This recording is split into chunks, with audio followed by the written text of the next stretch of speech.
Hi guys, so nandito po tayo ngayon no, sa area ng aming mga alagang native na baboy at dito na rin po sa taniman ng ating mga prutas.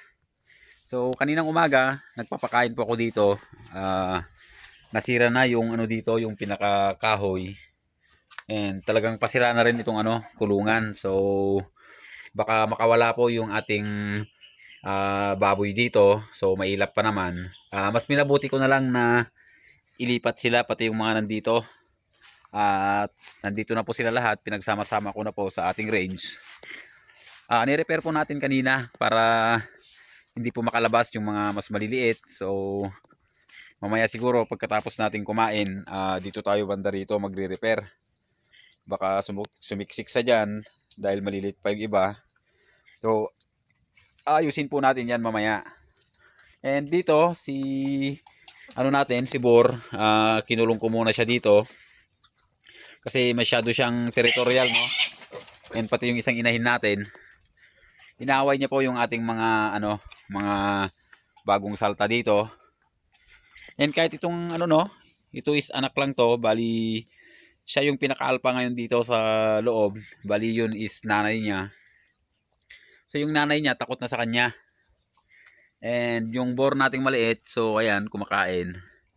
And yun yung mailap, nasa dulo. So, ilan na lang bang baboy natin? 2, 4, 6, 7, 8 na lang. So, may 8 po tayong baboy, 2 lalaki, at saka 6 na babae.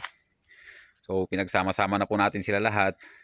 So, nag-repair po tayo doon kanina, yung mga pwede nilang labasan. Para naman safety sila. Hindi tayo nag-aalala na labas sila. So pero hindi pa rin natin sinasabing 100% no na walang makakalabas. Pero at least yung alam nating nilulusutan ay na solusyonan natin. And dahil nga sa baboy sila, so mahilig silang magsubsob or magdig sa lupa. So hindi natin talaga maiwasan na mayroon pa ring makakalabas. So itong kubo natin na to is hindi pa natin nagigiba. Dahil nga sa alam nyo naman, sobrang busy natin. So dito naman po sa pabahay ng ating kambing, no, bali ito po yung lilinisan natin mamaya at i-repair. Dahil nga sa na po siya dito, may butas na. So hindi ko alam kung paano ko i-repair yan. And sobrang bilis pong dumami ng dumi dito. Parang kailan lang nung naglinis ako, pero ngayon tignan nyo naman. Marami na namang dumi. So kung makikita nyo, marami ditong mga dahon ng saging, napier. Dahil ilang araw po natin silang kinulong lang dahil nga sa panay ang pagbuhos ng ulan. Baka mamaya is itayo ko na lang yung isang isang papag para hindi sila makalusot doon. And sirang-sira na po talaga to. So yan, tingnan nyo, wala na siyang wala na siyang poste sa gitna. Bali pumatong na lang siya. Dahil nung panahon ng bagyo ito is nadali talaga. So ayan, kung titingnan nyo, pwede pa namang gamitin hanggat wala muna tayong pabahay ng ating mga alagang kambing at tupa. Kakatapos lang po natin na pakainin lahat itong ating mga alaga dito. So unahin na po natin yung ating alagang pabo na hanggang sa ngayon ay wala pa siyang kasama dahil nga sa nahihirapan tayong maghanap ng mabibili. So ayaw ko naman na yung ipaalaga sa atin dahil mas gusto ko yung sarili ko na para kahit na anong mangyari ay wala na po tayong pananagutan sa iba. And papakita ko ulit sa inyo itong ating mga alagang manok at pato dito. So ayan. At mayroon na po tayong namisa na isa. So may 2 sisiw na siya dito. Siguro bukas is pwede na siyang ibaba. Kaya lang hindi na masyadong makita, no? 4:30 na kasi ng hapon at ngayon lang tayo pumunta dito. So ayan, meron na naman tayong magandang sisiw. Black ulit, bali 2 na yung lumabas.